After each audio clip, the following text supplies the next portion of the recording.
So we're lucky. Rochelle and Beth and Toby and I have really gotten to put together a group of folks who are our think tank. And you heard from a couple so far. You're about to hear from Huda and Maliha, who will talk about what's happening within their countries. And I think that is really important for us to understand. As we heard earlier, where these children and families are going, those host countries are dealing in their own ways with some expertise that we're able to share with you today. So we're going to start. We're going to hear from Maliha first, who will talk about what's happening in Lebanon, and then Huda will talk about what's happening in Jordan. And I just want to thank you guys so much. I used to complain about my commute from Columbia. It is a long drive. I don't know if you understand. It's an hour and a half. I don't know about your flights, but it was a long drive today. We so appreciate that you're traveling here, you're sharing your knowledge, and just being with us and working with us on this. So I'm gonna turn over to Maliha, and I'm pretty sure we're all good in terms of our PowerPoints. Sorry for this morning. So, Maliha.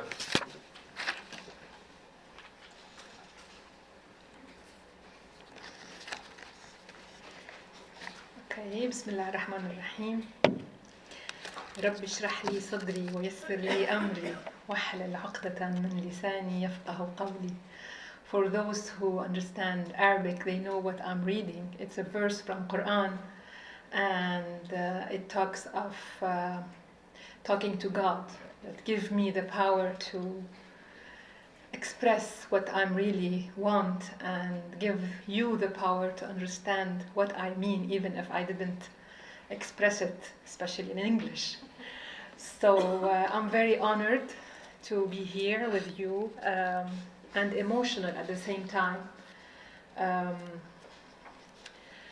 What I heard today, I decided to just talk a little bit about myself so you can know from which background I came.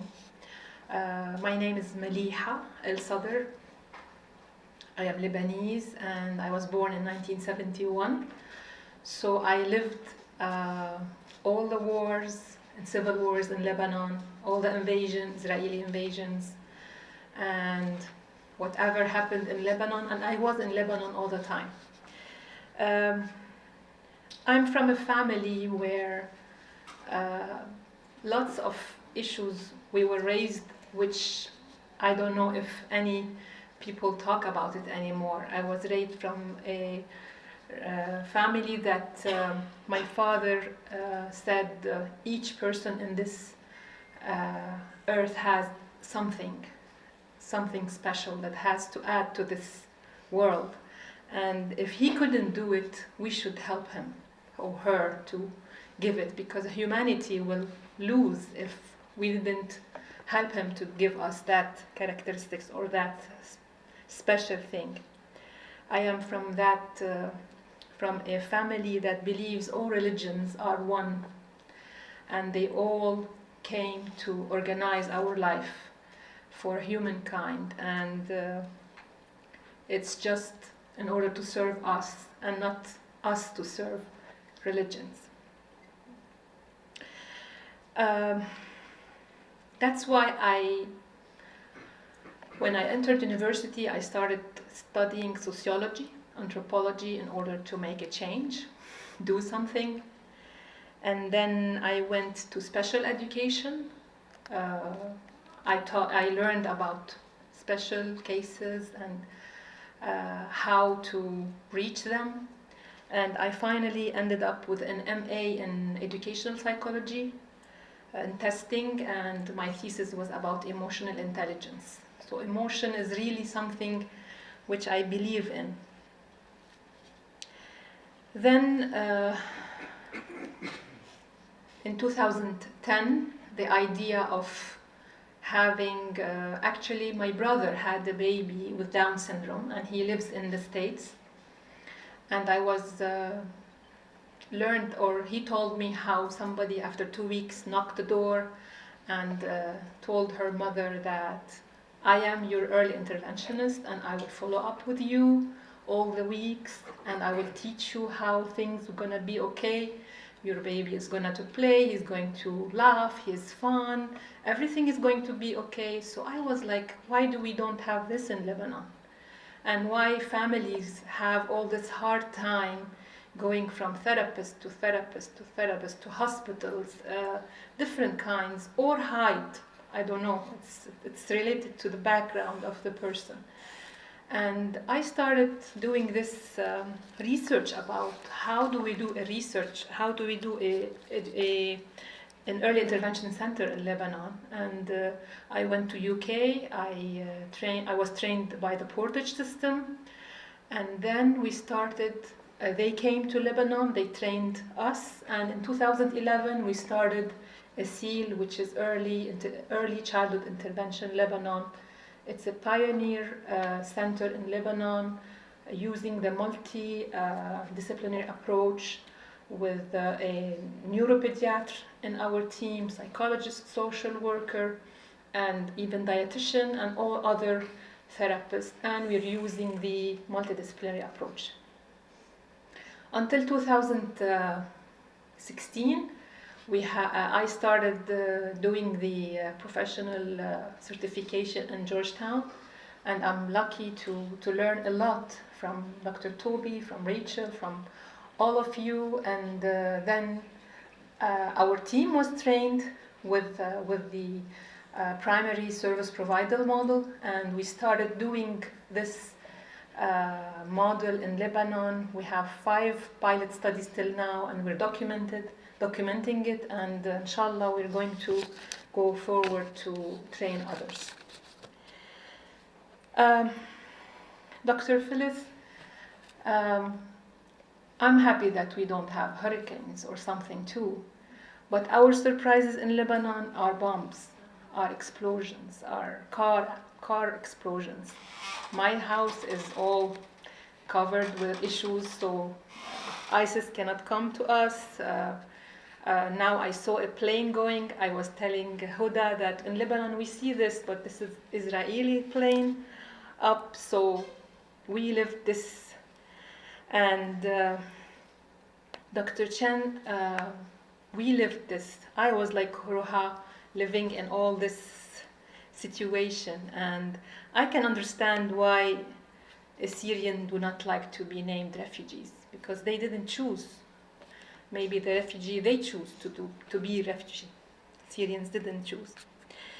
So when Syria issue started, it was unbearable for me, because if you look at the geographical Lebanon, we have Syria north, and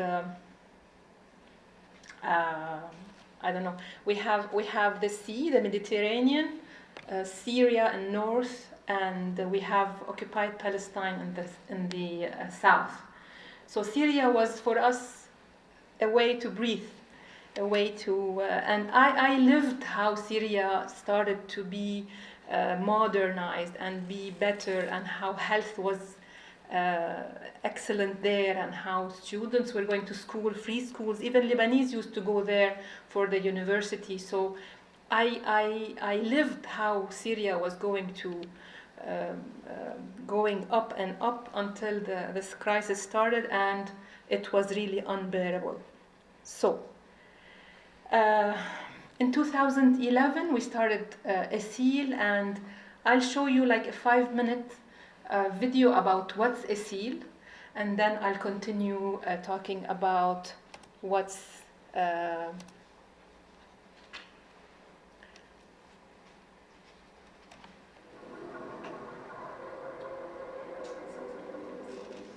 مؤسسات الأمم الصدر بدك تعتبريها شمسية. تحت هالشمسية في عدة مؤسسات، في 15 مؤسسة. من هال 15 وحدة منهم أسيل.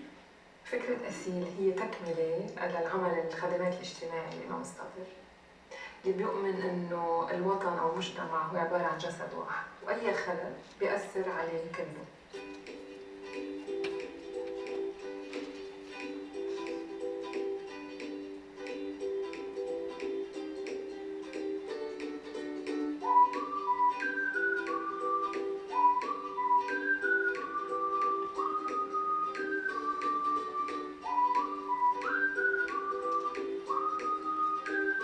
عددنا أهم مش أعداد.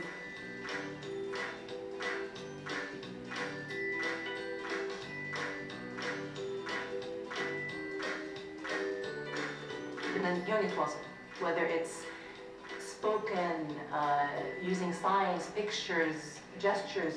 We need them to learn how to communicate.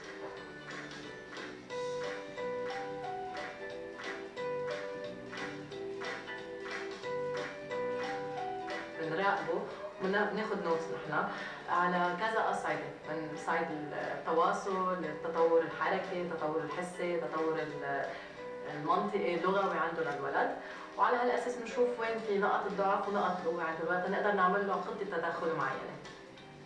بيصير دور معالج النطق الاهتمام بمشاكل البلع وتطوير قدرة التواصل اللاشفهي والشفهي عند الطفل بشكل يقدر يعبر عن حاجاته، يتفاعل مع عائلته والمجتمع المحيط فيه.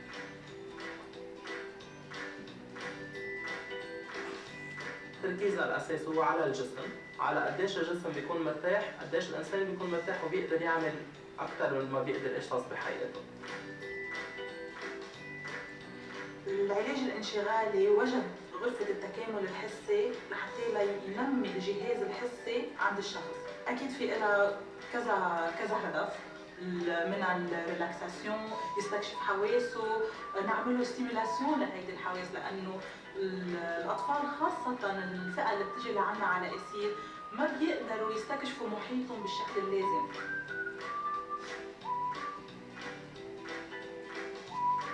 نحن لنخدم الأهل بالشكل الصحيح لازم يكون في تنسيق بين هدول الثيرابيست كلهم.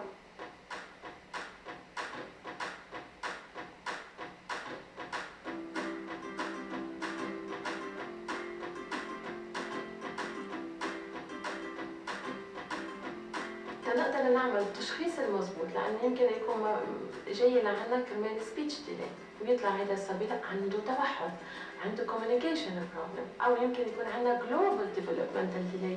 إحنا عم نركز على الحكي بس في عنا مشكلة ثانية هي موتور ما عم يتبع عليها. أنا أكثر شيء تعامل اللي بيكون مع الأهل مش مع الأولاد، لأنه نحن عندنا دور اللي هو توعية الأهل كيف لازم يطعموا أولادهم.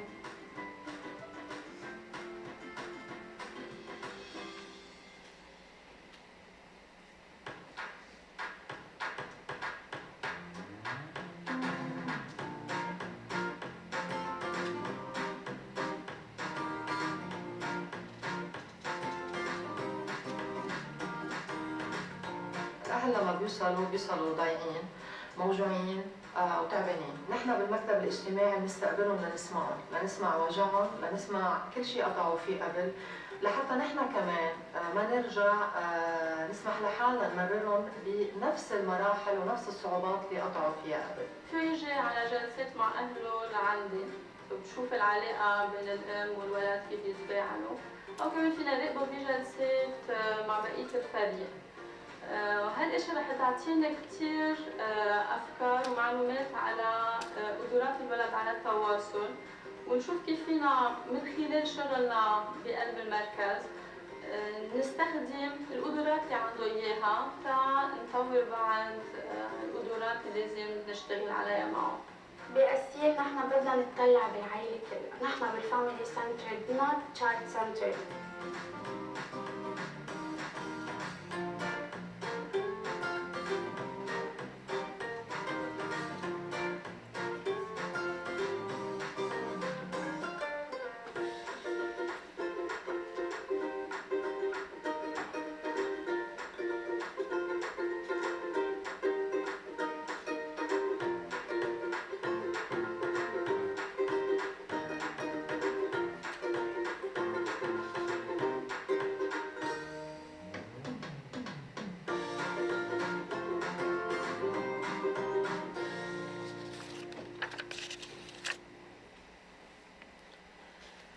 Okay,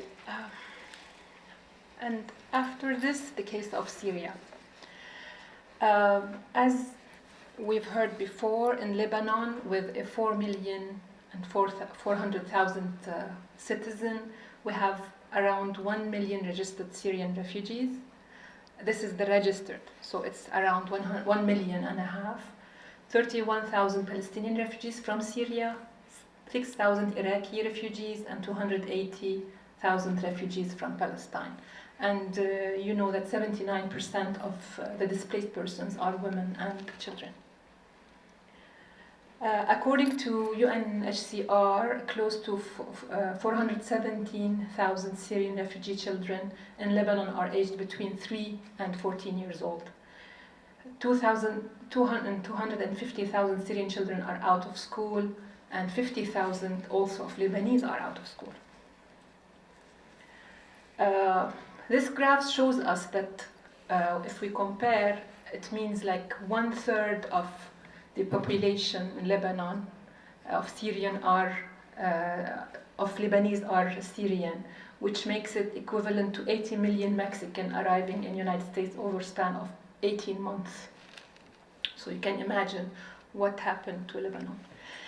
The experience of war in Syria has resulted in a significant increase of children with mental illness, including anxiety disorder, depression, post-traumatic stress disorder, and developmental problems. These children are impacted by symptoms of phobia, hysteria, night terrors, and regression in development.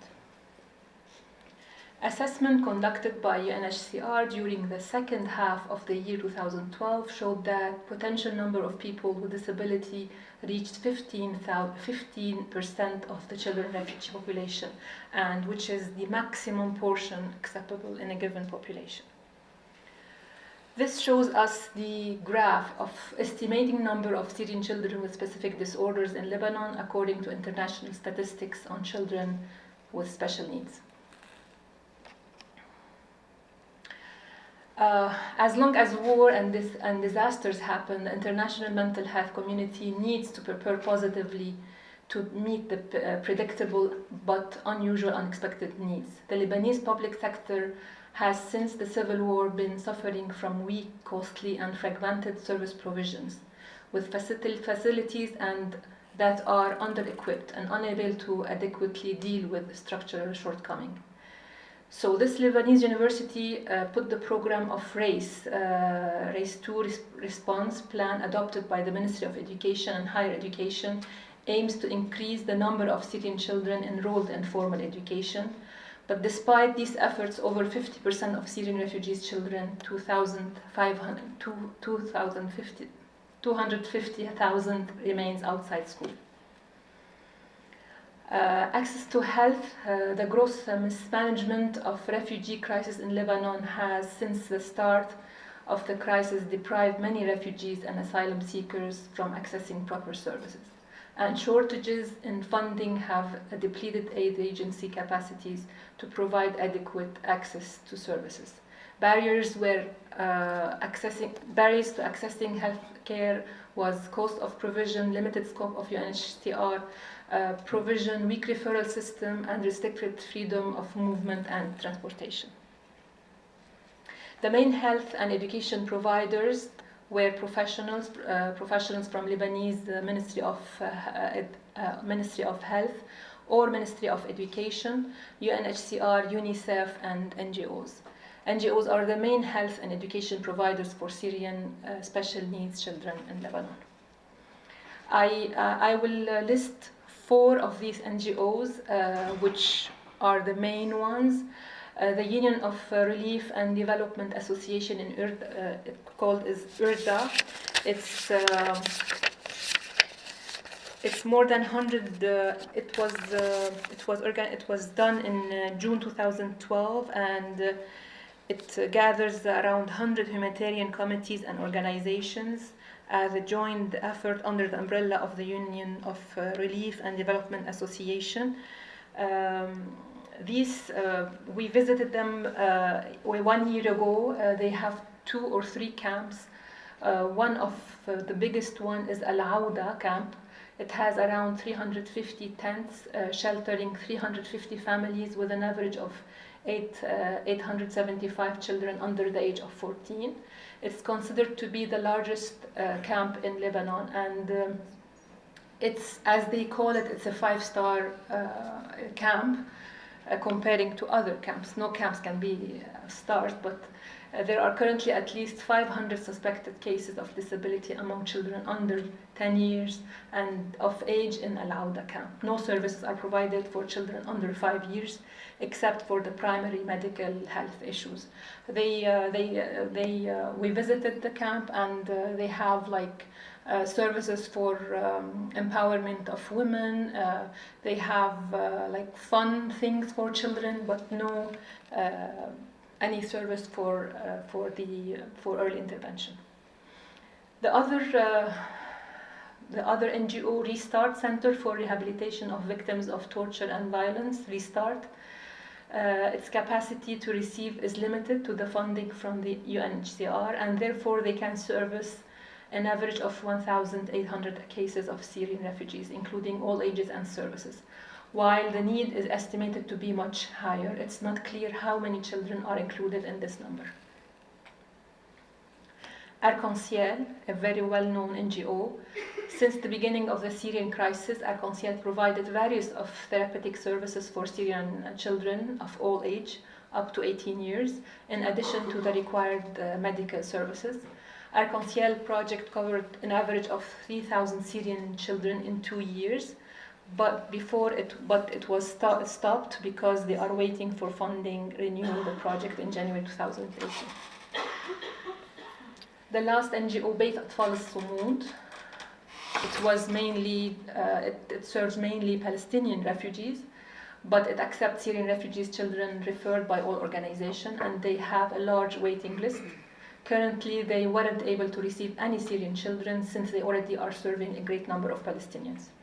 The Family Guidance Center in the Mental Health Care Department of the Beit Atfal al-Sumud stated that 84% of their Syrian clients are children with complex health and education and psychosocial needs. The most important impediment that hinders the implementation of an appropriate intervention of the Syrian children with ASD, autism, is the lack of accurate data on their number and location, which is it's applicable on all cases. This applies to all the Syrian children aged below 5 years who suffer from any type of mental health illness or developmental difficulties. In addition to lack of data, the shortage of fund and financial resources imposes a serious impact on providing special treatment, appropriate intervention, recruiting professional, and creating special placement in school for children with difficulties. Thank you very much. This is done by a SEAL team as a whole, so I didn't do it alone. And thank you for your attention, and I'm ready for any questions.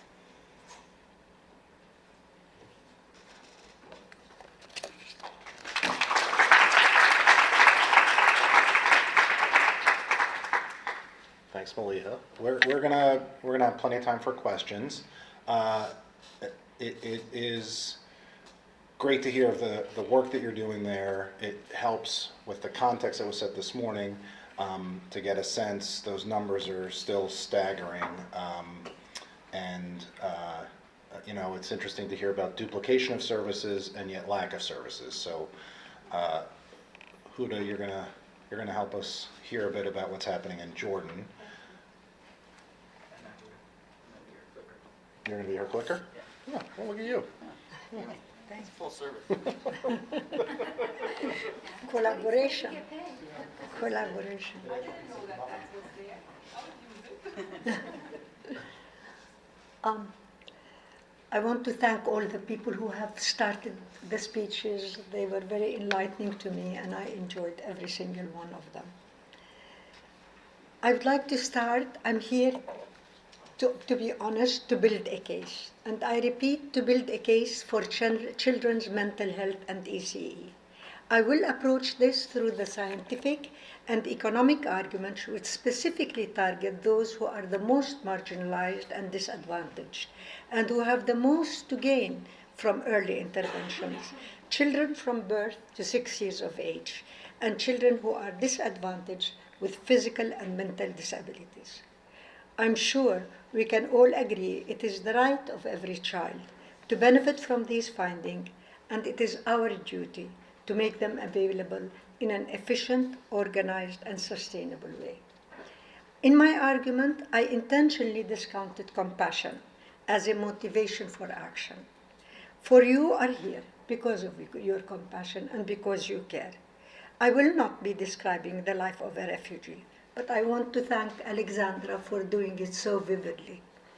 The basic conditions that refugees face in Jordan, in essence, are almost all the same as any other place, but vary in number and extent of severity of the conditions. I'd also like to emphasize that the statistics I will share are the ones that point out to the magnitude and urgency of addressing ECD and the problem of mental health and issues of children with disabilities, which is the subject of our symposium. Allow me to begin with a brief example on the importance of hospitality in my homeland of Jordan. The tradition in Jordan and its people has always prized hospitality as a national characteristic. The culture of hospitality is practiced everywhere and by many, as any visitor to the country will easily attest to.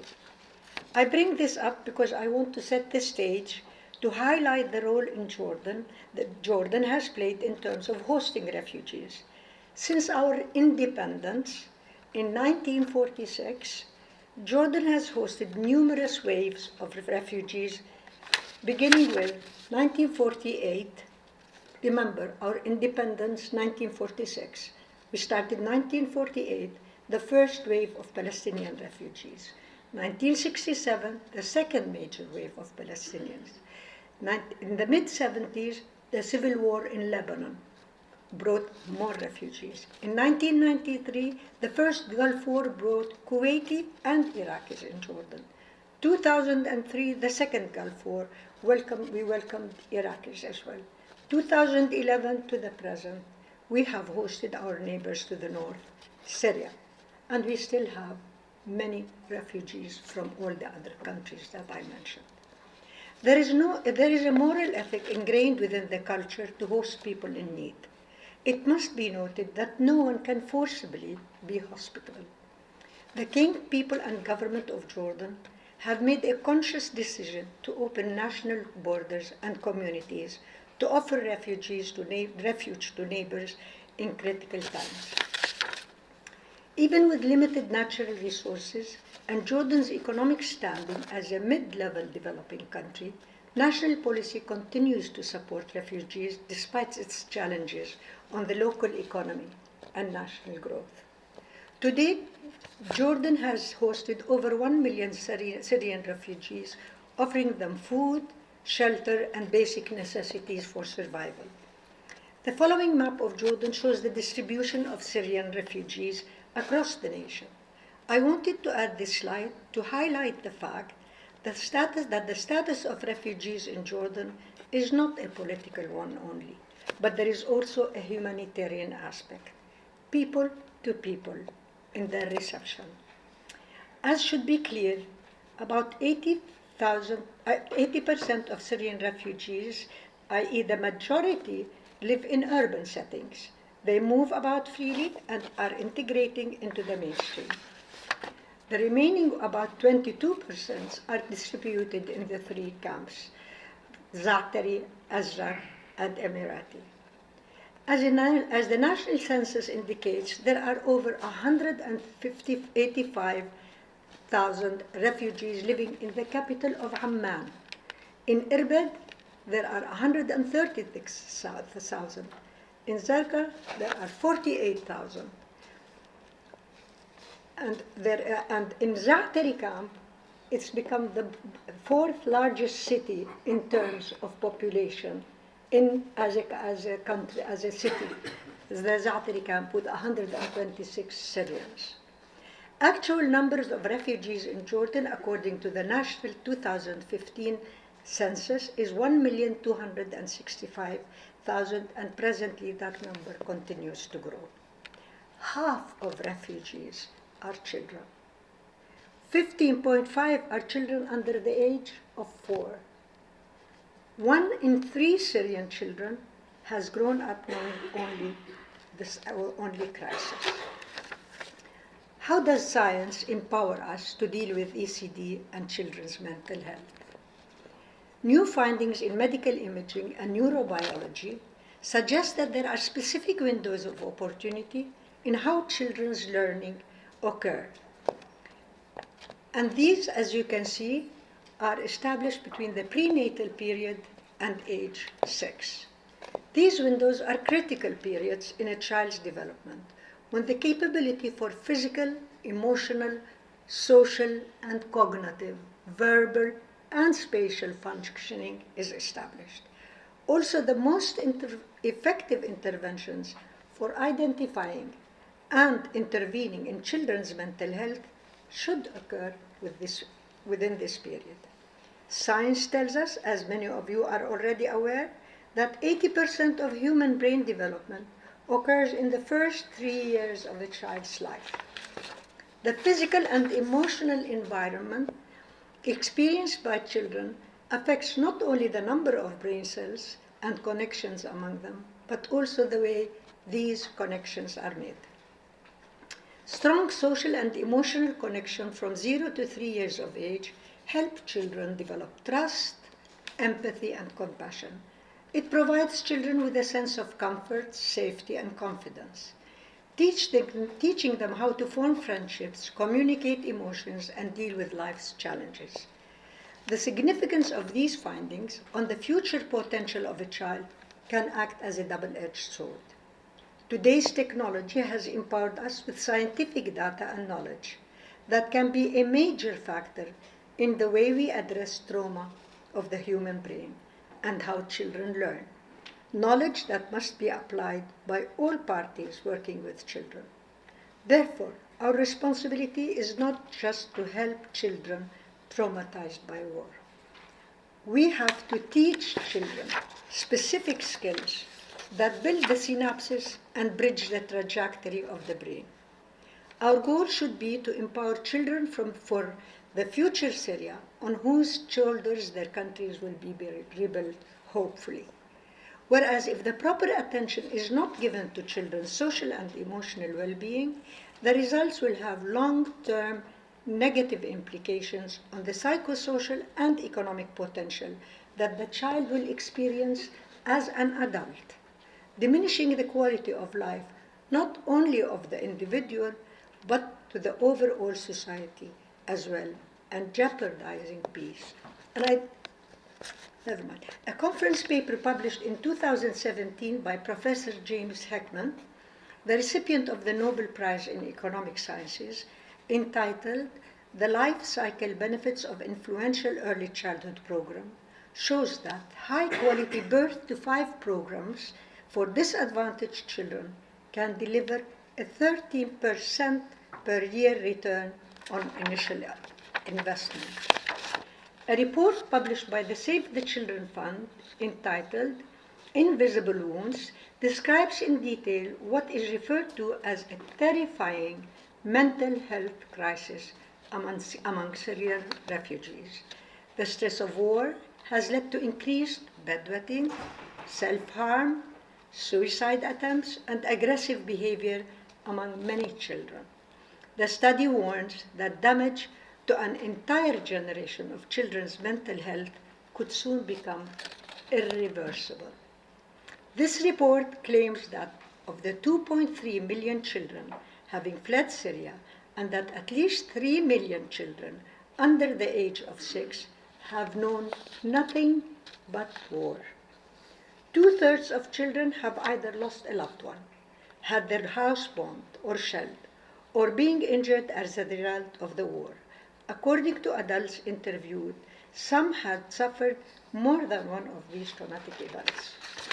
71% of the interviewees said that the children were increasingly suffering from symptoms of toxic stress and post-traumatic stress disorder. 48% of the adults said they had seen children who had lost their ability to speak or begun to suffer from speech impediments since the war began. Nearly half of those interviewed said children regularly or always have feelings of grief or extreme sadness. This is not the experience any child should be forced to live in. Sadly, as stated earlier, statistics show that in times of crisis, the most vulnerable victims in emergencies and those who need the most help are scarcely targeted. Children from 0 to 5 and those with disabilities. For many children, especially for those born in emergency, this can be far too late. According to the United Nations Office for the Coordination of Humanitarian Aid Affairs, financial tracking service of over 60% of active 2016 humanitarian response plans, flash appeals, and refuge response plans do not include comprehensive ECD services or ECE within the education sector responses. Fortunately, many NGOs have taken the initiative and applied ECE and disabilities programs to address this. But these programs are isolated, fragmented, and offer little sustainable impact. The funding cycle experienced in Jordan has centered primarily on humanitarian needs, survival, food, shelter, emergency, and then isolated but not properly defined capacity building projects like education, job training, teacher and parents training. Adding to the fragmentation, the projects include psychosocial components that are not adequately defined or practically implemented and lack the balance between needs, rights, and funds. This is indicative of the problematic of the current setup for emergency relief funding, which falls into two major categories: country-based pooled funds, which are specific to development, and funds projects that have to be finished between 3 to 5 years cycle. Central emergency response funds, which are exclusively for emergency and humanitarian interventions, their cycle must be completed between 6 to 18 months. It is not easy. What is desperately needed is a unification of efforts from all parties, humanitarian and developmental, to focus on increasing investment in ECD efforts and children with disabilities. I would like to emphasize how grateful I am for all the international donors and funding agencies, as well as the non-governmental organizations that have supported the numerous influxes of refugees into Jordan.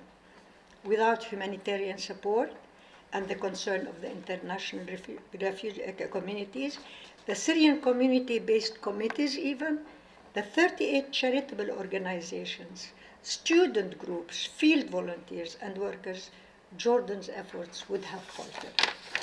Their combined efforts are an excellent example of what can be achieved when various groups collaborate towards a common goal.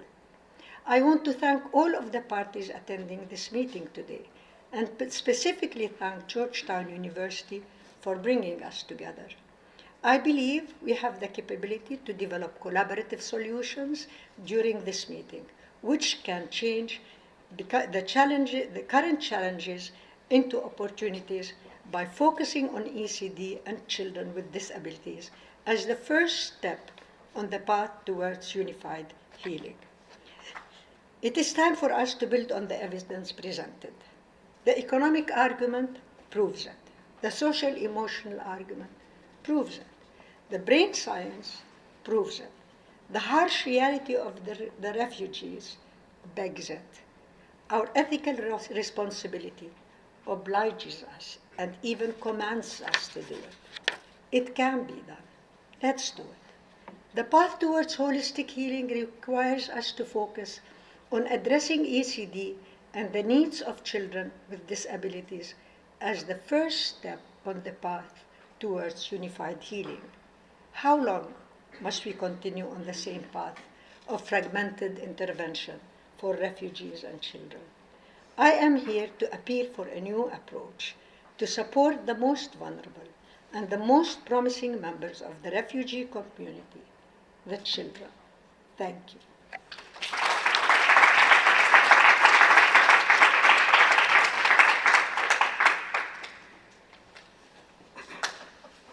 Thank you, Malia and Huda. So the context set this morning at the break, as I was shoving muffins and baked goods in my pockets to take for later, but many people that I talked about how sort of daunting the task seems and those numbers and the stories. And now, as Dr. Sewell said as he ended, let's talk about resilience and hope. And here's two examples of not just people, but organizations and folks who are trying to do something. And I think that really sets the stage nicely for us as we move forward here in our efforts to do something. And I love how you ended it. I really appreciate that. And Malia, just really, really appreciate it. So we're going to hold off on questions if that's okay. We'll leave some time, but I want to make sure that the world's most famous clicker and Rachel Brady have a chance to sort of continue to talk about some potential solutions. So I'm gonna have Rob and Rachel join us up here. Rob, you're gonna go first. You're good to go. You can click for yourself. That's good. He's self-clicking. And you guys, if you want to stay up here, because we're going to have questions after Rob and Rachel. So Rob will talk about some very concrete ways in which we do this work in addressing social emotional development. Rachel will do the same in terms of addressing children with disabilities. So I'll turn over to you, Rob. Yep. All right, good morning, everyone. Let's see, there we are. I guess maybe it's good here. I don't have a lot of statistics here, so I'm mostly feeling like I want to go home and hug my kids and have them be grateful for the environment they get to grow up in here. But my presentation, I think why I was asked to join you here, really has to do with the two morning questions that were asked of how do we train teachers, and what about the scalability? How do we make this stick? And that's really the work that we've been doing across the country here and really growing outside of the U.S. here about how to address young children's social emotional development through the lens of how do we make it stick? How do we do something that's worthwhile? In addition to really thinking about how do we build resilience? How do we think about this from the youngest of children? Not even thinking about what about when they go to school? What about infants and toddlers? What can we do from the moment children are born to prepare for not just the Syrian refugee crisis, but for crises that have yet to even happen yet, but we know inevitably will. So the model that we have been working with and have co-developed with several folks at Georgetown, including work that we've done with Neil and Amy Hunter and Deb Perry here, revolves around a model we've called the pyramid model. It is a public health model, and it talks about promotion and prevention first. Let's not wait till crises to intervene, and let's not just think about those who are in crisis here. As several of the speakers have talked about here, these families aren't necessarily in camps. They're integrated into the communities here, and as much as we need to focus on the Syrian refugee families, simultaneously working with those in Lebanon and those in Jordan, where these kids are being served in these communities here. So thinking about a promotion and prevention model, and one that thinks about intervention as needed here. At the core, the model was intended to support all children. By all children, I mean all children. All children in the U.S., all children outside of the U.S., across the globe here, about what's a way to think about this from a system standpoint, not simply from a training standpoint. So the pyramid model is both a collection of practices that we know work, the practices we want those who work with young children, including parents, to do, as well as a model to think about how do we build out, sustain, and scale up a model to say 5.2 million children. What's it look like on that scale? What's it look like when we're not just building a boutique model? What's it look like when we're not just thinking about this from an 18-month lens, but from a 10-year lens, from a 25-year lens? So this is the pyramid model. Not surprisingly, it is a pyramid here. The three tiers of the pyramid asks us to think about what do we want for all children? All children, 100% of kids. We want 100% of kids to experience nurturing and responsive caregiving for all kids, right? We want them to be in high-quality environments. And those environments might be a school. Those environments might be a community-based setting. Those environments might be a home. Sometimes that environment might be a camp. Regardless of it, what can we do to make that environment where kids are at as responsive and supportive to their learning engagement? The middle of the pyramid talks about the need to be intentional, to build resilience, to teach social emotional skills as a promotion and prevention mechanism. We're not waiting for kids to be in crisis. We're not waiting for kids to have trauma to think about the importance of social emotional skills. Some kids seem to make friends easy. Some kids seem to regulate their emotions. Some kids seem to problem solve. Other kids, not so much. We need to teach them those skills. So a lot of what we know about how to teach children those skills, not because they have trauma, not because necessarily they have behavior issues, not because anything else, then they're too. And we need to be thoughtful about promoting those skills from the get-go.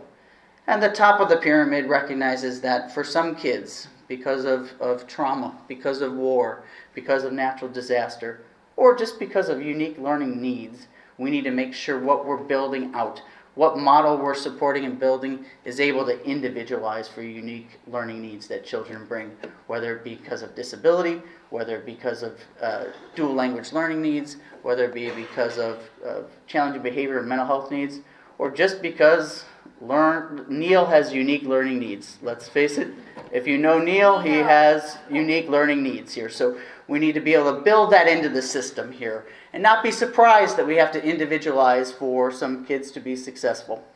So that's the pyramid model. It's really built on this notion that every child is included, every child is engaged, every child is promoted through the lens of their family and how we engage families. And it is a model about how to teach children what we want them to do. It is a model about teaching skills that children can use in early childhood to be successful as young children, to be successful in school, ultimately to be successful in life here. And it is a model built on what we think about when kids are going to school, hopefully, what skills they need. And it is not about an alphabet, and it is not about being able to count to a certain number. It is about having these skills. Skills that will help them in a lifetime to feel confident, skills that will help them to get along with peers and adults, skills that will help them persist when tasks are challenging. These are the skills that we're trying to build and answer that question, what do we want teachers to do? What do we want those who work with young children to do? What skills are we trying to build as a prevention and promotion model first and foremost? The pyramid model was funded by a few different national centers here in the U.S. So what we have developed are free public domain materials that were meant to be adapted. So as I've worked alongside with Huda in Jordan, meant to be adapted. What we think we've created is effectively a one-size-fits-none, and that we have public domain materials that were intended to be able to be adapted in Jordan, adapted in Lebanon, adapted across the country here and around the globe here, that include working with those who work with children from birth. What's it look like? What are we trying to train our workforce to do for those who work with infants and toddlers, for those who work with preschoolers? Heavy focus on not just training. At the end of the day, sometimes we default to this, if we just train people more, magic stuff will happen, and we know that's not the case. This is a systems building approach. This is a scalability approach here, and it includes not just training, but what do we need to do to help actually make those practices stick? And that includes figuring out, being thoughtful around what happens after adults go to training, around coaching. It includes how do we work with families. It includes how do we make sure parents and child attachment and interaction occurs in positive ways. How do we make sure there's a little bit of joy, at least a little bit of joy in raising young children for parents, that children experience at least some joy, and that those who work with parents and family also experience some joy. Lots of free materials around how to support, in general, everybody who works with young children, in addition to some targeted those who work with kids with autism or other disabilities here that are part of the free public domain materials. The good news is we know what works. In many ways, we've already answered the question of what do we need to be doing. We have the science to know what works. The problem is having the adults do those practices and do them with enough intensivity that they work. And that's no easy challenge to bridge that research to practice gap.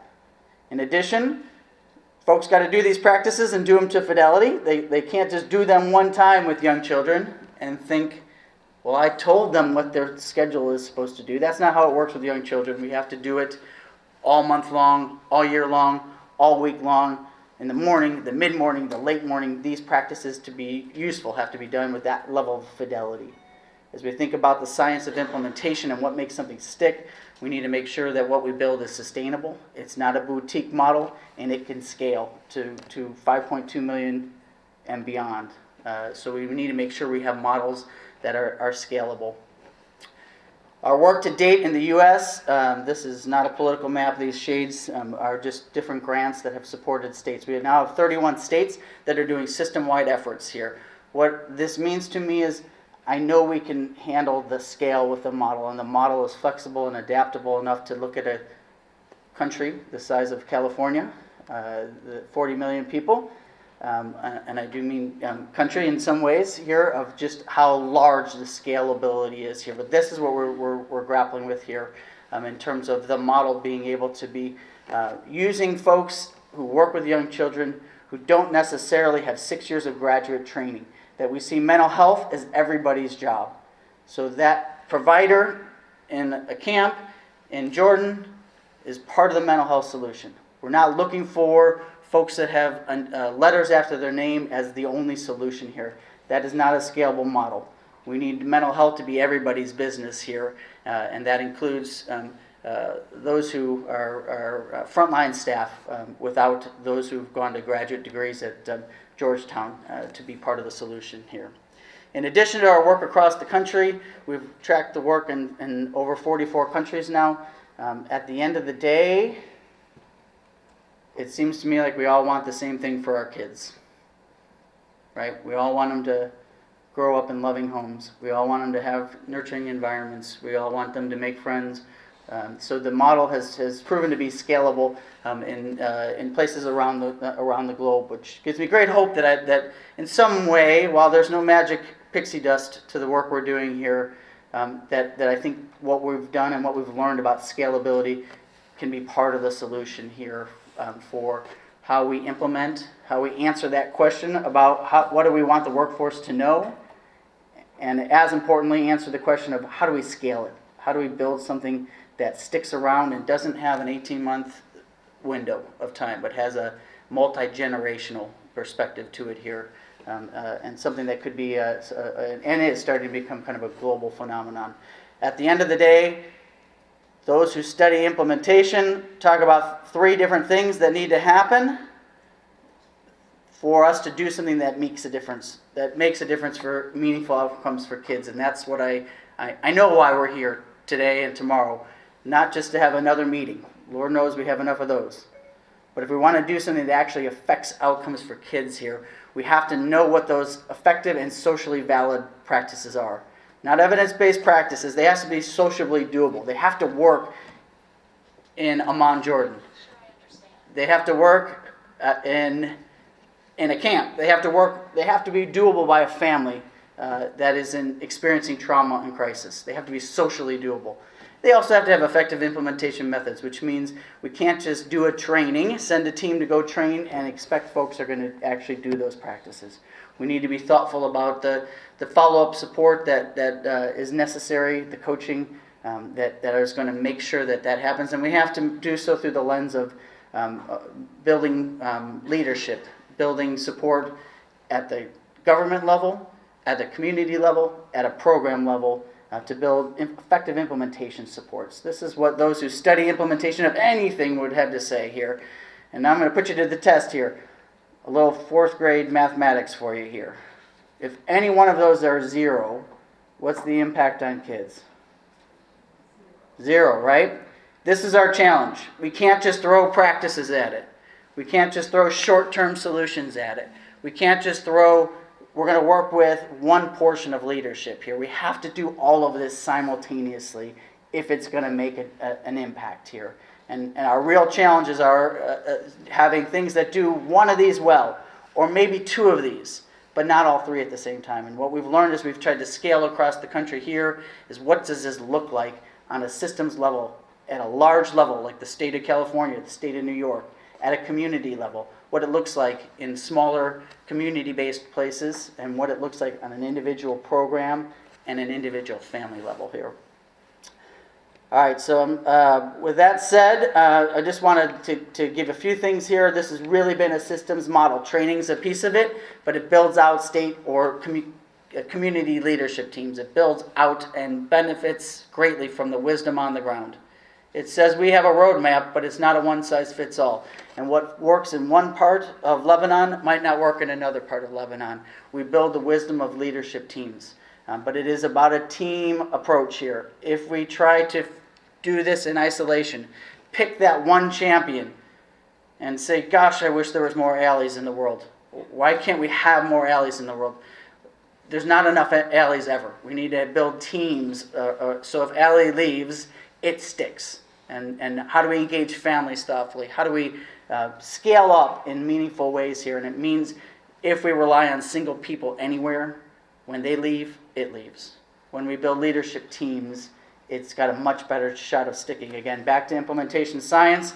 What we know about the implementation of anything is, without a team, if we just rely on Allie, we just rely on Huda, it will take 17 years to get 14% of who we want impacted. If we rely on one person, it will take that one person 17 years to impact 14% of what we're trying to do. If we can build a team, we can get, in 3 years' time, 80% of what we're trying to impact here. So a lot of what we do has with this notion of build local teams, build local teams, build local teams, and not rely on single individuals here to carry something forward here. Again, heavy emphasis on of coaching, making sure we're not just thinking that training is the magic bullet that's going to solve everything here. Really fighting that urge to say, let's just train teachers more. Let's just train mental health providers more. Let's just train families more. But make sure that there's building out of what we call practice-based coaching, or coaching around these socially valid practices to help with implementation. Again, a little bit more interesting work here that's been done by some researchers on training in isolation.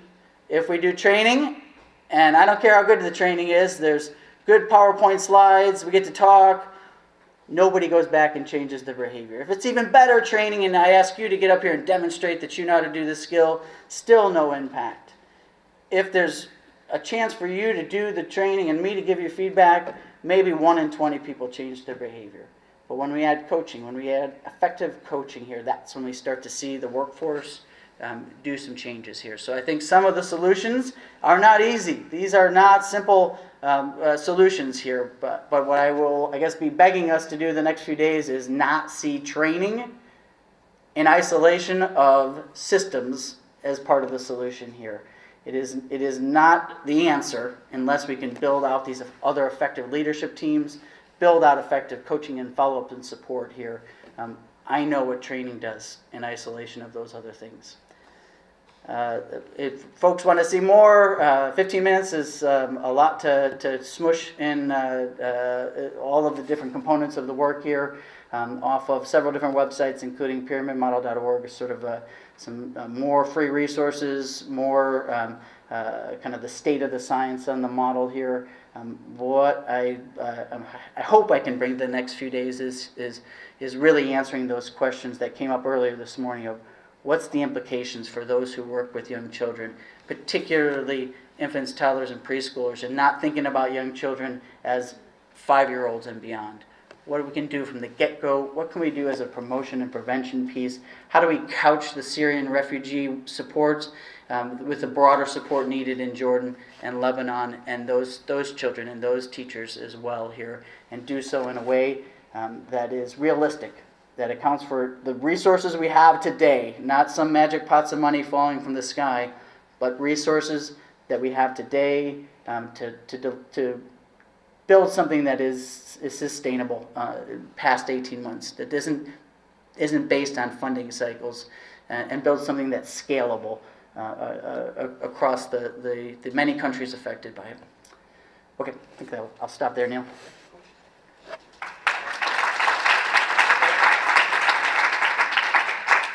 Thanks, Rob. I was not aware there'd be so much math involved today, so many numbers. Really appreciate it. I know I gave you 15 for something that's usually like 4 days worth of training, so you did good given that you were in snow yesterday and the beautiful humidity of DC today. You know, when you think about all we've done, you always want to turn it over to somebody who's in your own office so she can get really upset with you the rest of the time that we see each other every day and go past each other and say, why'd you make me go last? But last but not least, this is one of our colleagues at the Center for Child and Human Development, Rachel, will sort of do the same for us in terms of addressing the needs of children with disabilities. And again, on that theme of hope and resilience, what can we do? And I thought Robbie did a great job of sort of saying, here are some very concrete things that we can do. So I'm going to turn over to Rachel, and then we'll leave a little time at the end for questions for everybody. You're going to set this up, right? Okay, so me stop. Clicker thing? Thank you. All right. Good morning, everybody. Save the best for last is what I'll say. So it has been an education for me a little bit this morning. And again, you know, it's hard to get bogged down in the numbers, like you said, and feel a little bit like there's not a lot we can do. But what the ladies have said up here this morning and what you've said up here this morning kind of gives us hope that there's things that we can go forward with that maybe are simple, that are maybe already there, that don't require lots of resources in order to achieve them. To let you know that my orientation is mainly infants and toddlers, birth to 5 population, but I'm going to talk about children with disabilities in a bigger scale today. But I had 4 takeaways from all the speakers that are relevant to this morning. One was, we're talking about a large number of people, even when we're discussing people with disabilities, and we'll talk a little bit about that. That the displacement is long lasting. So it's not just the initial trauma, it's everything that's going on in their lives for long periods of time. 25 years of displacement means something for generations of children. The third thing was that disability adds to the vulnerability. We keep talking about vulnerability, and I think disability just makes that so much bigger. And when we think about supports, we have to assume people with disabilities are in those supports. We have to think about and assume that up front. If they're going to access education services that we're giving them, if they're going to access mental health services, we have to understand if there's a disability present, whether it's from the displacement in the war or it is a developmental disability. And lastly, and I think my favorite point was, I love the quote, Syrians are capable of helping themselves. What can we build out in communities with these very resilient, creative people that'll make sense, that will be appropriate in their eyes? And that's what I'm going to talk about a little bit. So like everybody else, I do have some numbers. And I'm careful to say that these are estimates. Often we're talking about children with complex disabilities, children with cerebral palsy, with Down syndrome, with intellectual disability, with autism. So before the conflict, some of the estimates are that 10% of the Syrian population had a disability. That's about 2 million people in the country. 700,000 of those were children. Very few of them were actually identified as having an intellectual or developmental disability, and they were usually in the urban areas. So we don't have a good estimate about what we're talking about before the conflict. But because the conflict has been so long, we're assuming that continued, and not just continued, but that the numbers were bigger because of all of the positions that people were put in. When you take into consideration what the conflict did, nearly a third of the population or a quarter of the population now has a disability, and this includes the displaced people. That's a lot of people, and this is children through adults.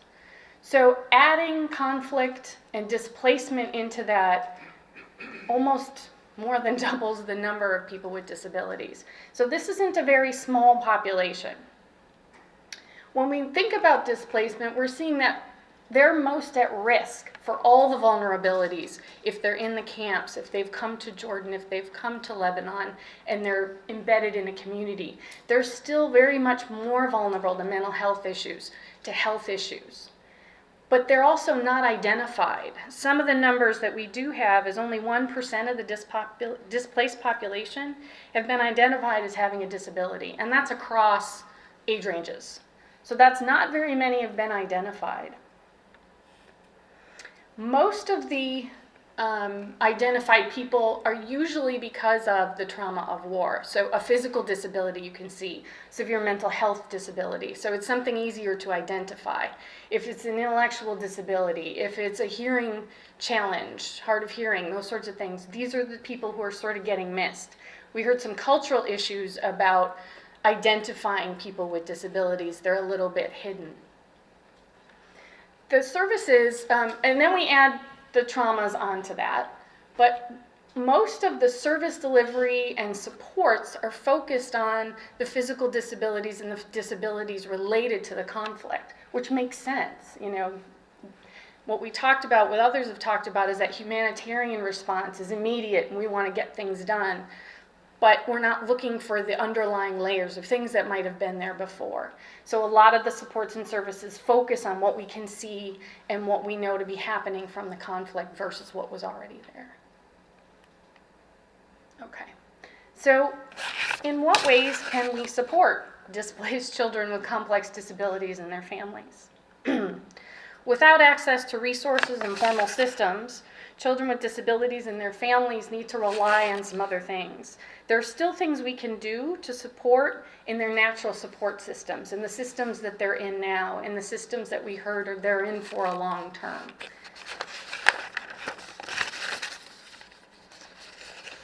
There's a couple models out there that have been shown to improve health and other developmental outcomes for families. The World Health Organization endorsed something called community-based rehabilitation. And this is used primarily to address chronic conditions and displaced and other populations, people in poverty, people in hard-to-reach areas. And what we find is that they create collaborations and coalitions with community health people, people who are already on the ground. And they also ask that people with these conditions, people with disabilities, become part of the solution process in these places that don't have a lot of resources, so that they ensure that the model is acceptable to the folks in the community. It's shown some improvement in clinical outcomes and enhancing function and the quality of life of not only the people that they're trying to reach, but their caregivers as well, which is a really important piece. The other model that we know of, my early intervention colleagues will be very familiar with, are routines-based supports. This model has shown some similar success in improving outcomes of children and confidence and competence of caregivers in order to meet the needs of the children that they're working with. It also increases the satisfaction of families receiving these kinds of services. It focuses on building the family's capacity to meet day-to-day life routine needs in the children that they have. And you'll notice that the basic elements of both models include integration, supporting, they're either person-centered or family-centered. There's a lot of collaboration. The routines-based model in particular is focused on capacity building of the people in the child's context. And it's context-centered. What's going on for you right now? And what do you need to participate in? And what do you want to participate in? What do you need your child able to do?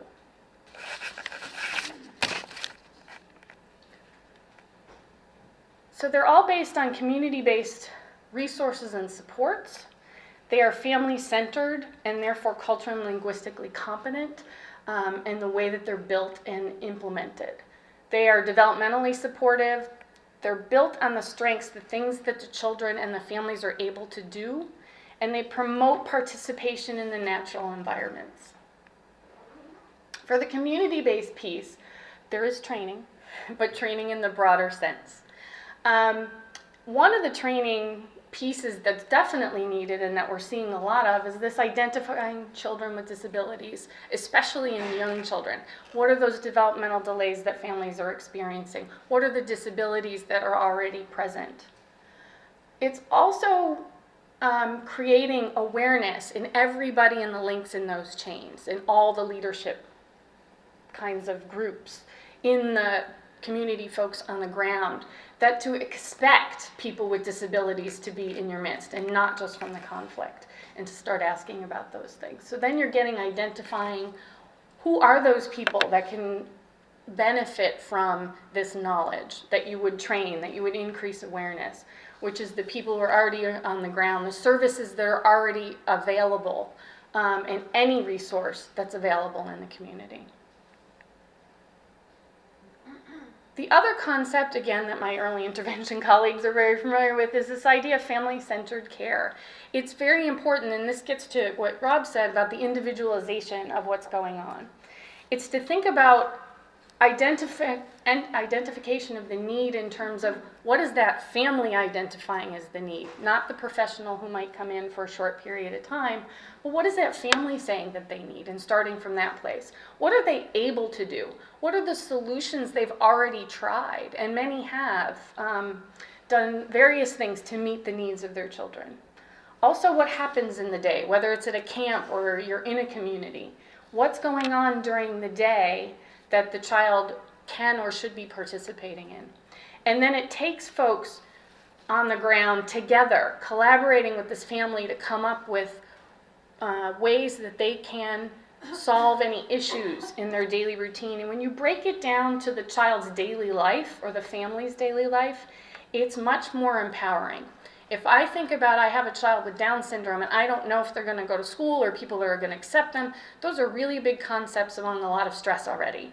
But if we look at your day, how are they eating? How are they sleeping? Are they going to school? What do they need to go to school? Do they have shoes? You can kind of go through something that's much more solvable, something that's much more breakdownable. It doesn't need somebody with a degree to help you with.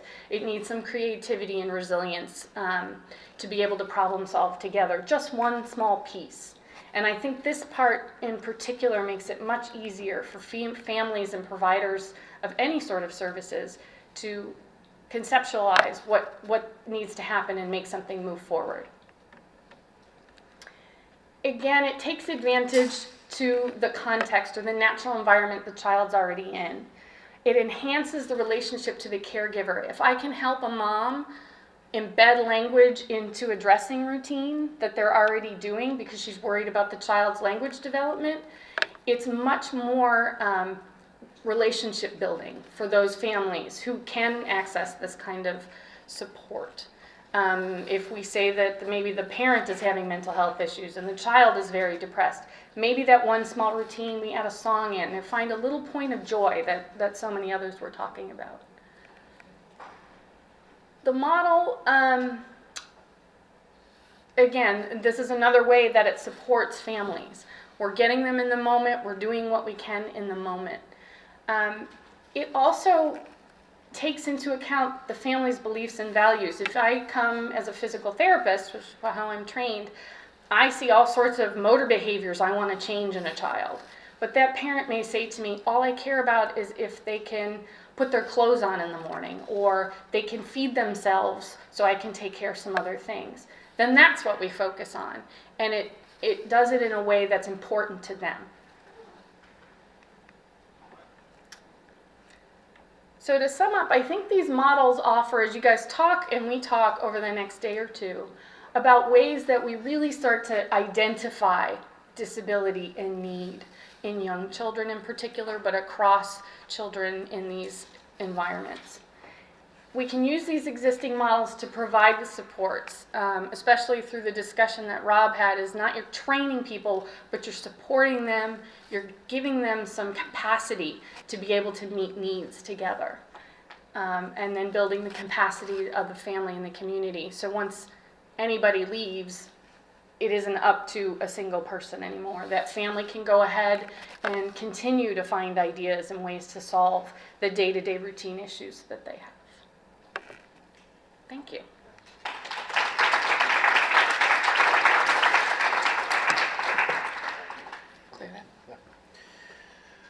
Okay, so we will have a little bit of time for questions.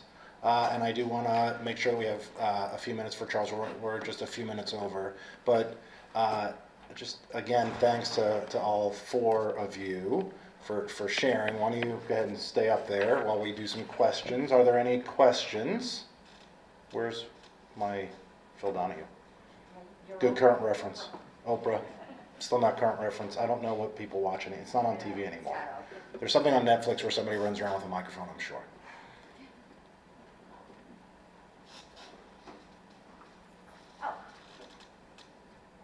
And I promise not to get in the Hi, good morning. I'm Ellen Kagan. I work with these amazing people here at the Georgetown University Center for Child and Human Development, and Maliha was one of my students in the early intervention program. It's great to see you again. Huda, thank you so much for coming from the country of Jordan. My question is, I have two questions. The first one is to Rob, wherever you are. You said something really interesting to me about the various components that are necessary for implementation to really stick. And you really nailed the message that a one-shot training, while you can check the box and say we did it, doesn't really get the outcomes we're seeking in this room. And you used the word, we have to do all these things simultaneously. Okay, so it made me start thinking about the concept of sequencing. And in a world that is chaotic, and if simultaneously is not possible in this moment, where would you encourage us to go first?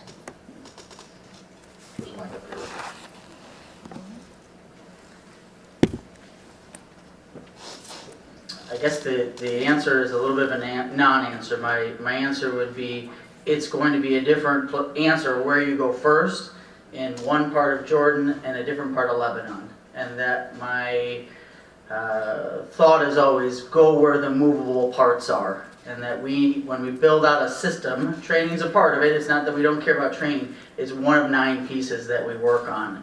Where we have the roadmap.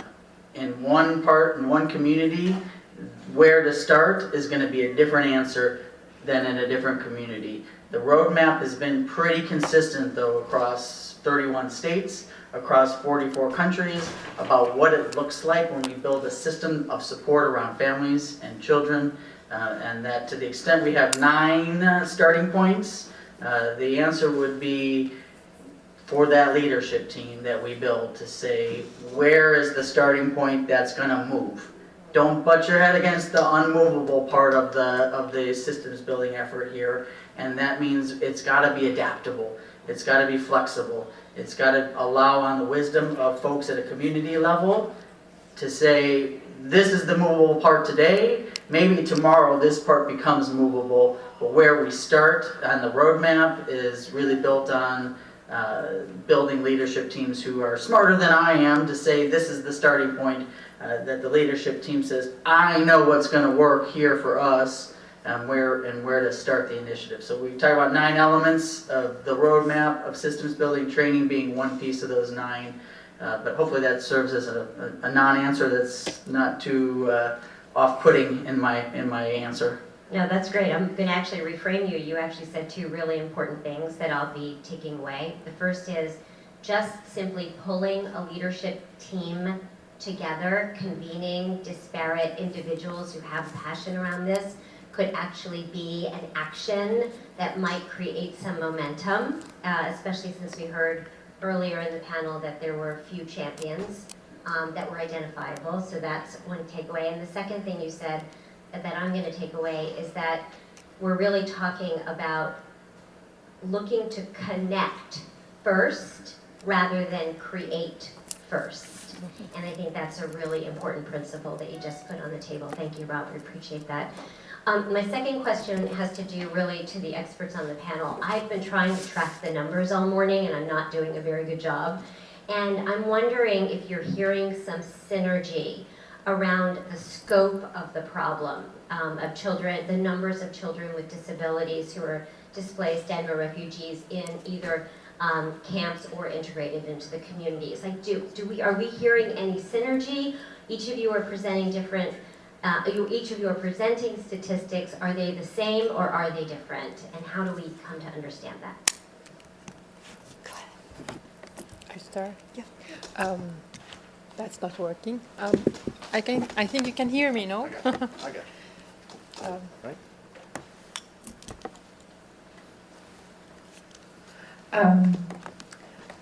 I don't know. Actually, since the morning, all numbers were consistent.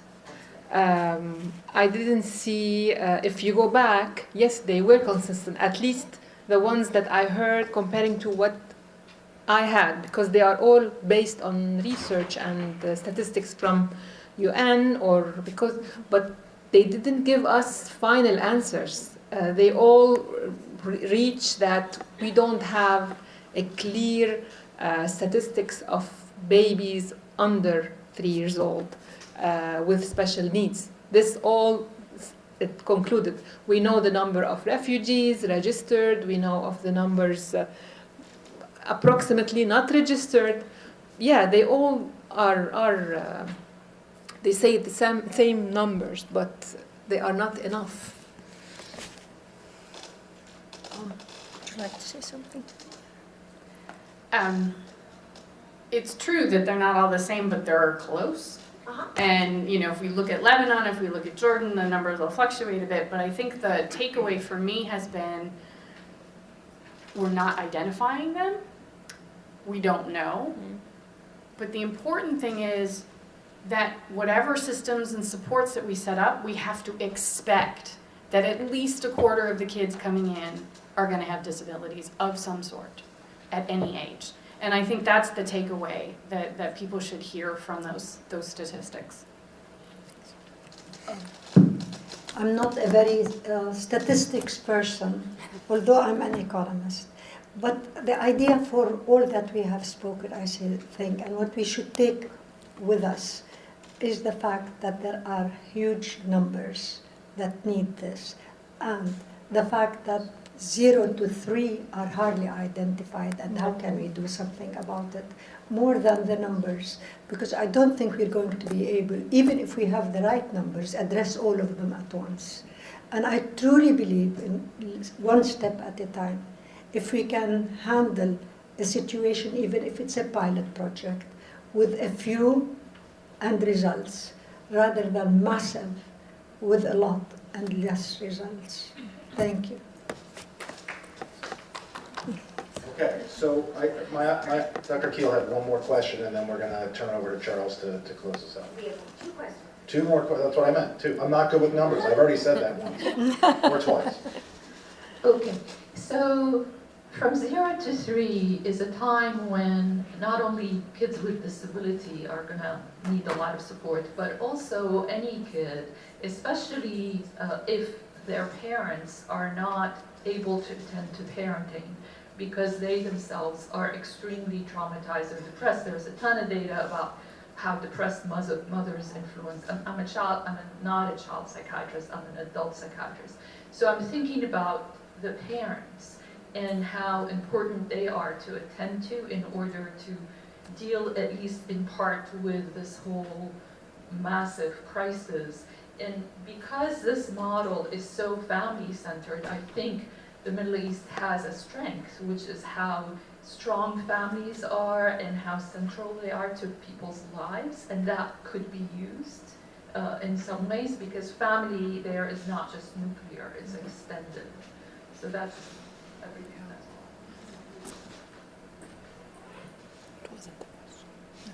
I just want to say thank you guys very much. This was very informative.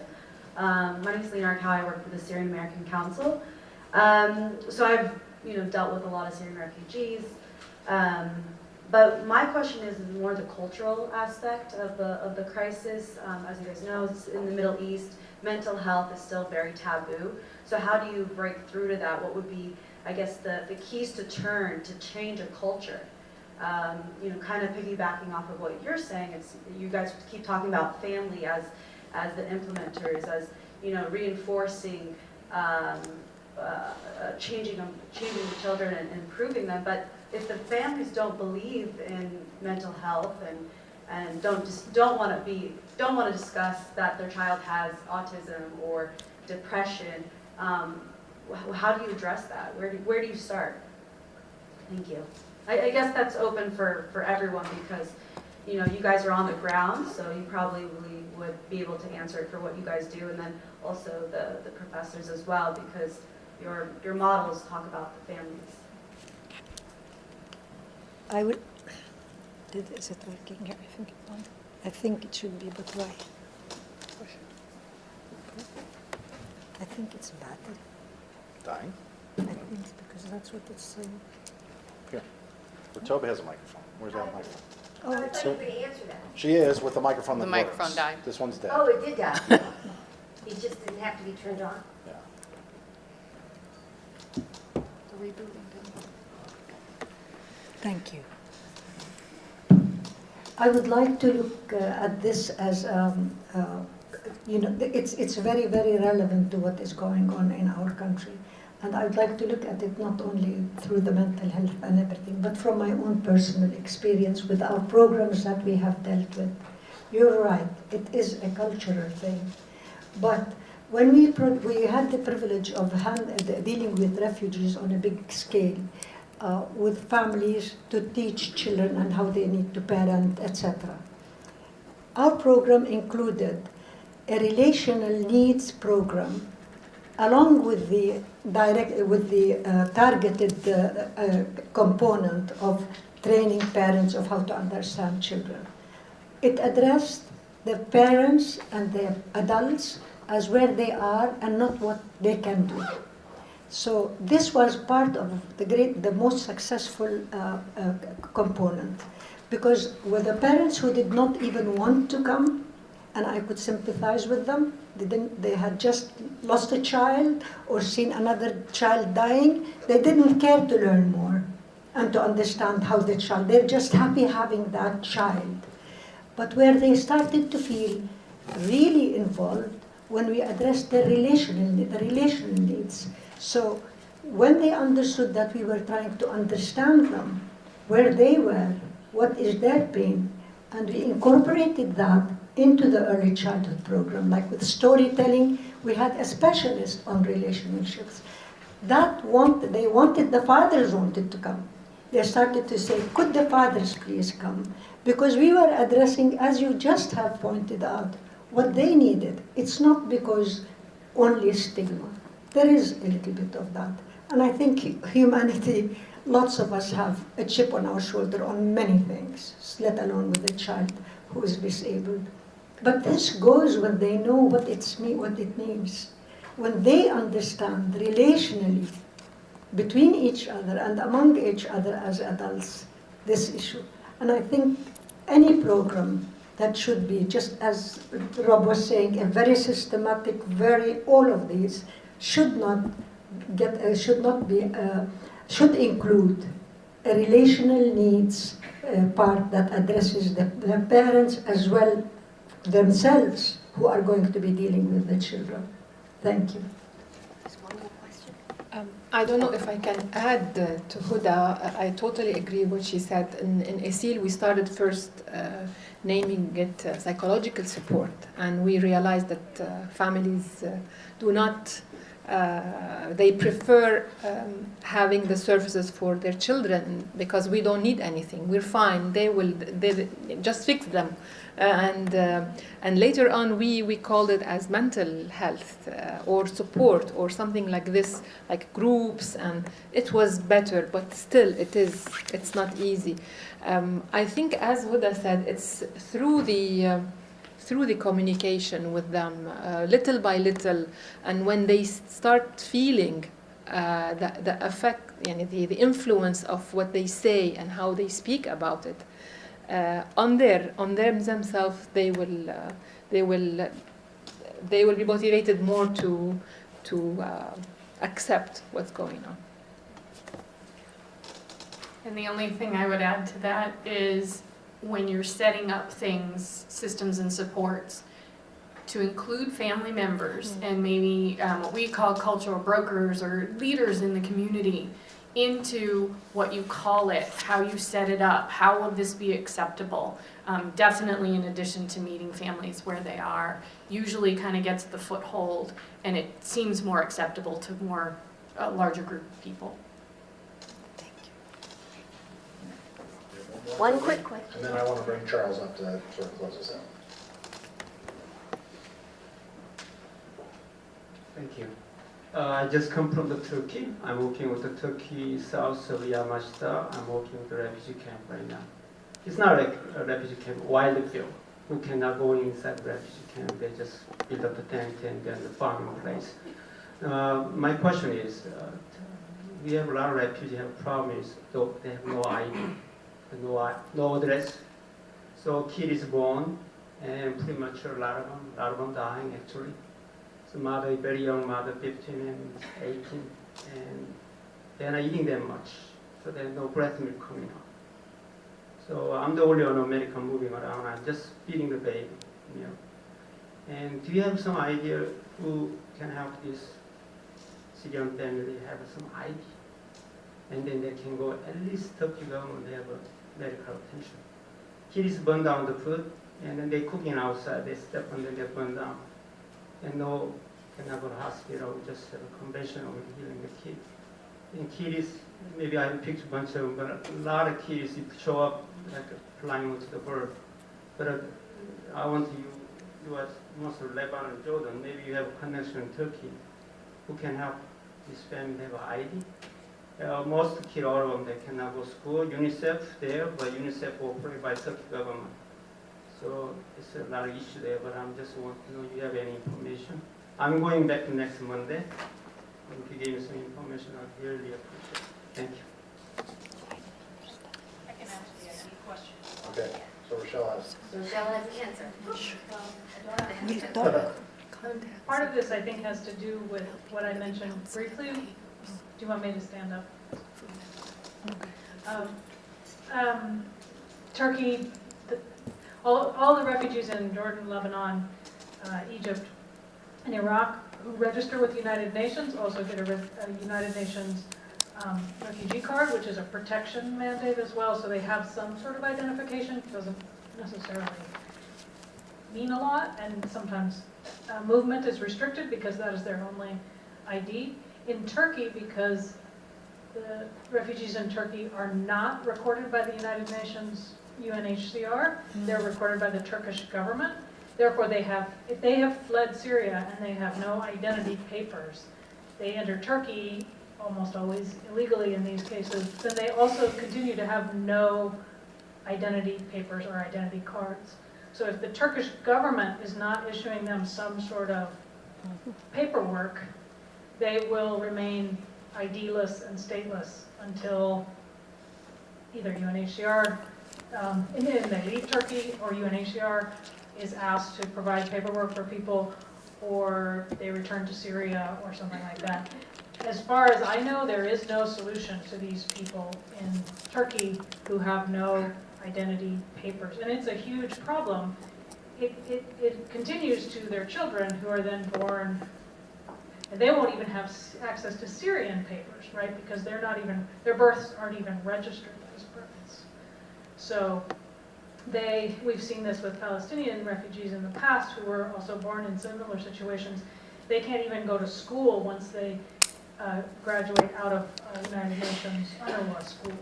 They have no documents that prove that they're even who they are, that they're even alive and in the system. It's a huge problem, and you saw in the statistics that I put up there that there are 10 million people in the world like this who are considered stateless, and they have no identity. And part of it, identity cards. Part of this is because of our system, which is based on every single human on the planet has to belong to a country, to a state. That's the way we run the world these days. So they are stuck in this bad system. So how can we ask the Turkish government, international community to give any system identity? Yeah, Turkey has to be asked to do something about this.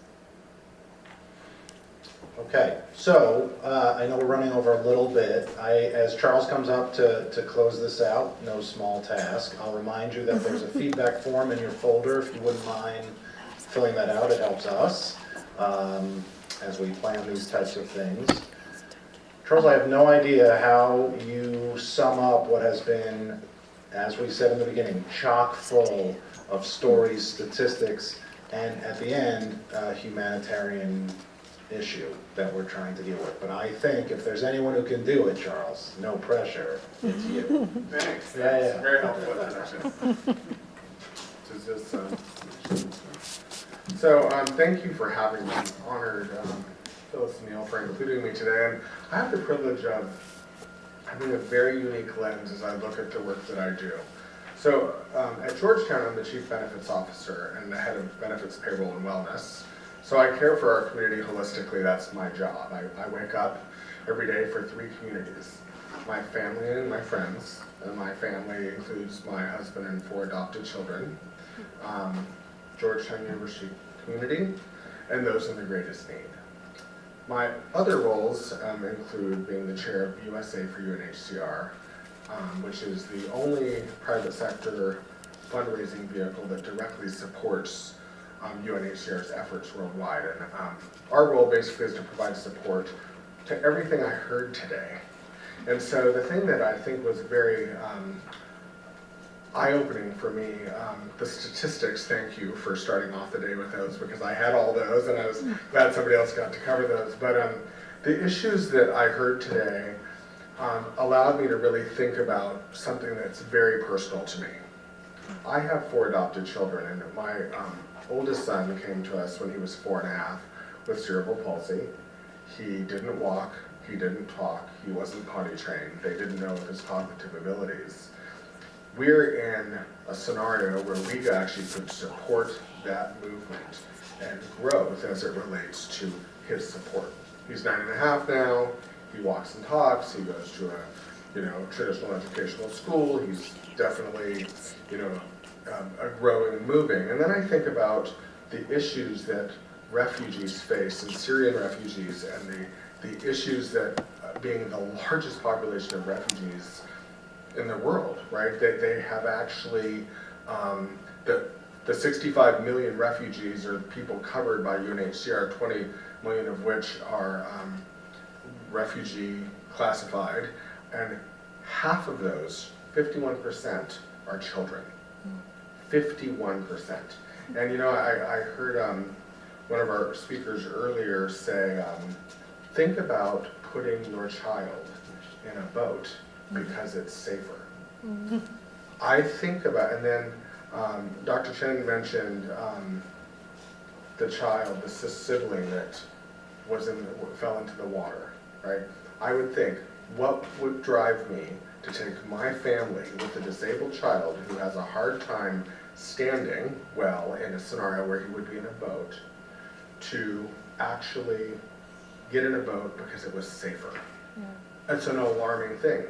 That your vision, how you explain that, the vision you gave to that, Dr. Chen, was very alarming for me, because that's something I would worry about as a parent. I think the thing that is the most alarming aspect of this is that we raise more money and we engage more people, and this crisis doesn't get better or easier.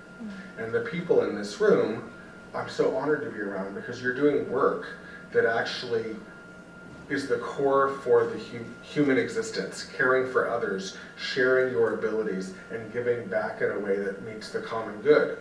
And I speak a lot in public around the refugee work that USA for UNHCR does and the connections, and it's kind of amazing the feedback that I receive that isn't always as positive as one would believe. People have a really negative point of view about us working with refugees. I have committed my life to that, as many of you in this room have. A few things that I want to share that are the things that keep me up at night outside of my children. 20 people are newly displaced every minute. 20 people. There's going to be like 10 people, 100 people displaced in the time that I talk today. 1 in every 113 people globally is either an asylum seeker, internally displaced, or a refugee. Syria's conflict remains the world's biggest producer of refugees. We've heard those numbers, 5.5 million. It's dramatic. So this isn't anything that is going away. And I think the thing that I'll walk away with today, and I want to thank you all for being here for, is that you're creating a platform and an ability to actually really, really set the stage to support Syrian children with disabilities and mental health issues. The thing that I also was most shocked by, connected with, didn't realize that this was in my framework, is that the need for family-centered and community-based care. I have one of my children who has cerebral palsy. He seeks community-based care. We have a lot of family interventions, right? That's a lot of work. And it's funny because I'm in a society where, in my little privileged life that I got up with today, in Chevy Chase, DC, where I got to drive here and drop my kids off at school and whatnot, they have all this support and care. And to think that it's a struggle for us as a very, fortunate family. So to think of the compound that has being a refugee in a camp, in a setting, or being an urban refugee where you don't necessarily have those structures of support. Some are very positive, some are very negative, right? They both go back and forth. It is compounded 100 times more difficult than anything I could imagine. So the one thing that I will take away from this, and we're having a discussion a little later today about kind of where funding will come from and where resources will come from, this will be certainly something that from the USA for UNHCR perspective that we'll consider helping and supporting. We already do a lot of this now. But I just want to say thank all of you. I have such tremendous gratitude for the work that you bring to this piece of the world. The world's not a great place right now. It's a hard place to be in. And with all that there is and isn't in the world, it still ends up being filled with the most amazing people. So thank you very much for having me today. Phyllis, Neil, it's been a pleasure. And for all of you that spoke today, it really animates the work that I do with refugees. It animates the work that I do at Georgetown. And it really allows me to know that I've been placed in the right scenario. So thank you very much today. Thank you.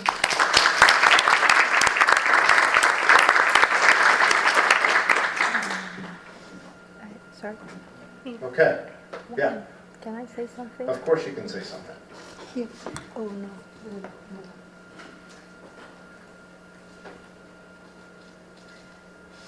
I'm sorry, but I also want to add that in Lebanon also we have another conflict, is that most of the support that comes to Syrian refugees sometimes, and not sometimes, all of that, it's creating a conflict with the Lebanese too. So what we're trying to do in the clinics is that if, for example, a fund is given, we try to convince them, let's have like 20% of that fund for Lebanese in order to break this conflict, emotional, social conflict between the two groups. So I wanted just to add this too. Can I comment on that briefly? So I do a lot of work in Kenya, and when they set up DADA, that created tremendous conflict for the local community. And so part of the funding model that UNHCR does is to provide the community that's locally hosting the refugees a little support. The thing that's hard is you have places like Kenya, I'll use that example, as a place where the people in the refugee camp have a much nicer life than those in the Kenyan society in this region, and that conflict is hard to overcome because those in the refugee camp are coming from a scenario that isn't that way, right? So I think this is one of the tensions, for lack of a better term, that UNHCR struggles with every day in almost all their sites. Okay. Rob and several others reminded us to think about our own children. I'm going to think about what my 2-year-old says, which is to stop and think and take a breath, like Mama tells us. And take a breath. Did you want to say one more thing, Professor Slow? Yeah, of course. So I just want to highlight what Madiha has mentioned. In Arabic, there is a saying that everyone بشدة حافظ So when you have a setting like this where you have different parties, everyone trying to pull the blanket to their side. Yes. So I want to pull the blanket to the Syrian side. And I'm really thankful that we have a Syrian speaker among the speakers here. But I think if we care about the future of people of Syria, which I believe we are genuinely caring about this, we have to train more Syrians to become the champions, like what Maliha has became the champion in Lebanon, and Huda became the champion in Jordan, and others became the champion for the whole world. And in order to train more Syrians, that means we have to provide scholarships for Syrians, allow them to come and take exams. One of the very surprising developments happened because of our policy regarding to the Muslim ban, that Syrians right now, Syrian doctors, are banned from taking USMLE, which is the equivalency exam to enter training in the United States. Imagine, this just happened in the last month or so. So I took USMLE 25 years ago and became a physician and came to Syria and trying to get back to my homeland. Right now we do not have that chance to Syrian physicians to come for training. So we have to also work at the highest level to affect policy so we can have more Syrians getting trained and more scholarship provided to the Syrian people.